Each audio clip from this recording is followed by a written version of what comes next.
Hey, so I wanted to make another video about this is sort of I've been traveling for now 2 weeks, and I have stayed in all different kinds of places. So I wanted to talk about like pros and cons quickly about cities, suburbia, and rural. Because I've been parked and living in all those places in the last couple weeks, and just things that I have noticed. So we'll start with the rural pros. So plentiful, beautiful parking. There's, anywhere on the side of the road you can pull off, and there's a lake with a view of mountains. I've woken up with the ocean in the background, pulled off on the Pacific coast. That's just obviously a given. As rural areas, you're going to have some absolutely beautiful parking. You can piss in the woods, do your business in the woods. So it's easy to go to the bathroom, and quiet. It's safe for the most part. People aren't out there to get you, to rob your car, to do anything.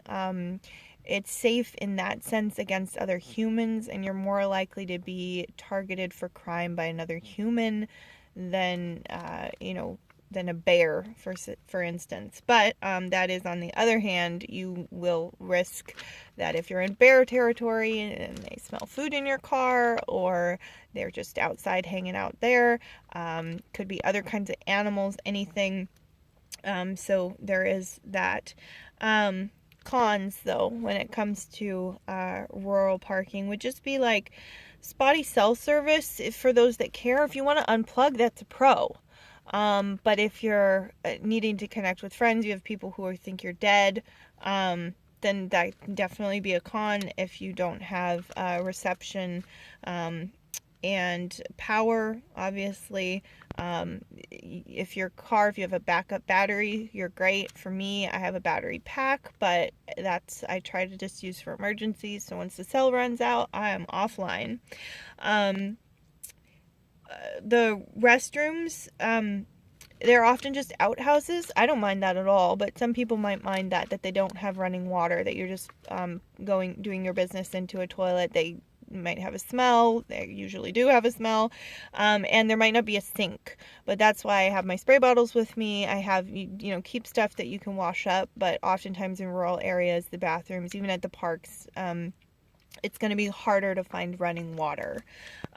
So then suburbs. I would say suburbs are a nice mix of both. You will often have very quiet parking, although there might be street lights, so it is bright out, but I have blackout shades, so there's always that.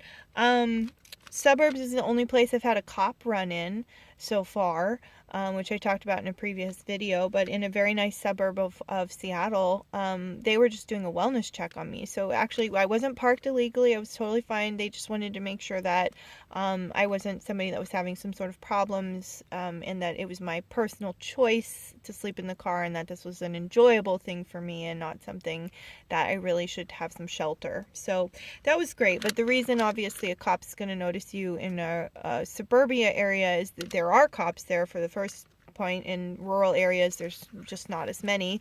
So in suburbia, you will have police. They have less to do, though, because it's quieter neighborhoods, nicer neighborhoods. So they will possibly check on you. In a city, they've got so many other things they're looking at, that somebody sleeping in their car is the last thing. That I just haven't had a run in the city with them, but I could, who knows. So always know the rules, especially in suburbia, because they are know the rules where you can park. There's more things like Walmarts in suburbia areas that you can park. Also, hotel parking lots in suburbia are not checked. In the city, no, you have to pay to park there.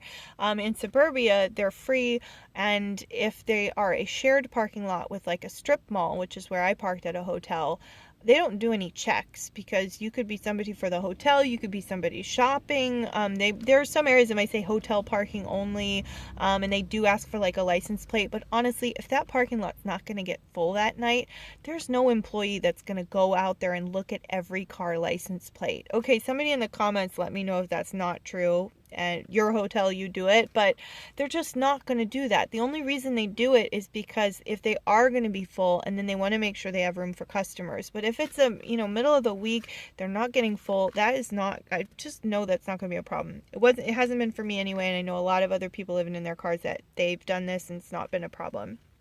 So, yeah, obviously in cities and other areas where it's more crowded, that you'll either have to pay for parking in that place, and they will be checking, and they're going to say you can't sleep in your car because they want you in the hotel. Yeah.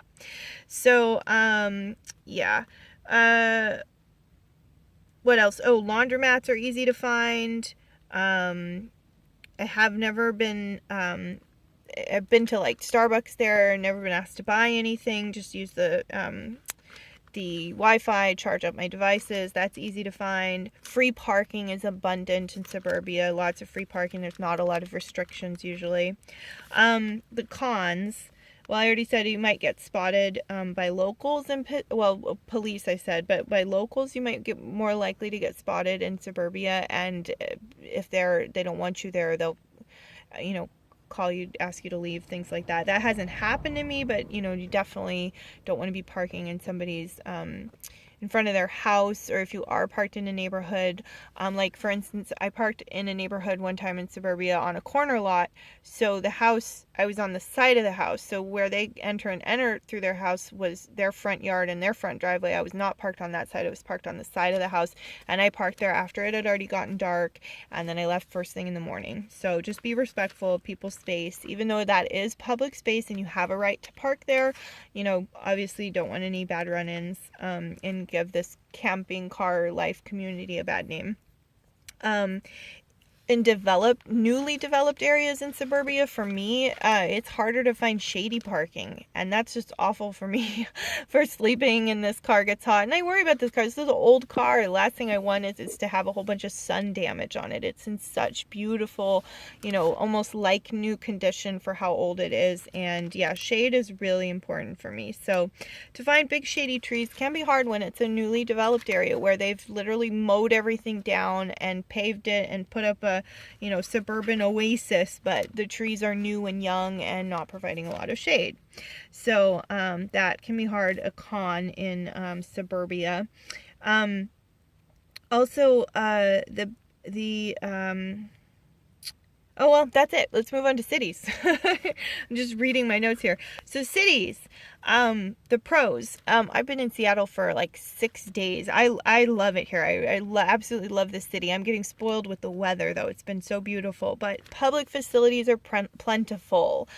Museums, public parks, even lobbies of like an event center where you might have to have a ticket to go in, but you can use the lobby and the bathrooms, and there's free Wi-Fi. Just sitting in a city park here, there's a city park Wi-Fi. I've found power outlets in parks. I'm literally sitting there with my phone powering up, enjoying the day, watching people play soccer, and using my posting things, connecting with friends, whatever. Like, it's that's been great. Cities facilities, it's great. Obviously I will have cell service, bathrooms, the 24-hour groceries. Although in cities, the thing with the bathrooms that's hard, you don't get this in suburbia. In suburbia, if you have a 24-hour grocery, like 99% of the time you have a 24-hour bathroom. In the city, I've found 24-hour groceries, but I've went in and there will be a sign that says bathroom closes at 9 p.m. as they don't want a bunch of people using it late at night. That I understand. I don't know if you could ask really nicely and they'll let you use it later than that, or if it's just their policy, or if that's some sort of city ordinance. But so I always make sure I do all my business before like 9 p.m. And of course, there's always the piss jar. But yeah, that has been something that in the cities they lock up the bathrooms. That I don't have that problem with the suburban stores. The cons of a city, it can be really hard to figure out parking and parking ordinances. Seattle was easy for me. I looked it up actually on the Seattle City website. There's the ordinance that if there is no sign and if it doesn't say no parking and there's no meters and there's no time limit, you have 72 hours. And I talked about that in an earlier video, but you get 72 hours. And then the only reason they know if you've parked there longer than 72 hours is if some neighbor reports your car. So if somebody reports my car, then the police come out and they put a notice on it. But then from when the police put the notice on, I still have another 72 hours because it's actually the police's official notice that you have the 72 hours from. And then, only then do you have to move it or face a fine or face towing. So, I mean, I think you get like 6 days, honestly, which is just fabulous, completely free. So that's why I've been here so long. Although I have moved the car because I don't want to piss anybody off, and I really don't want to get a notice in the first place. So, so that can be a con though to figure that out. And this is only Seattle. I know other cities do not have this liberal of a parking agreement. And of course, these are in neighborhoods that are far away from downtown. So I've done tons of walking. But yeah. What else? Cons that we're talking. Oh yeah. Well, with cities, obviously a higher rate of crime. Just when you're walking around late at night, that, you know, people can mug you. But also for the car, I haven't worried about it where I'm parked, but in areas, you know, there's car break-ins, and when it's your entire life in the car, that can be obviously a big risk. So when there's a lot of people, you know, you just have a higher rate of crime. So this is the pros and cons, sort of what I've discovered in my 2 weeks of traveling. I hope that was helpful for some people. If you have any comments, questions, please let me know. I always have a link to my Instagram. You can always connect with me there, message me, comment on something, and we can talk through there as well. So thanks for watching, and thanks for coming along this ride with me.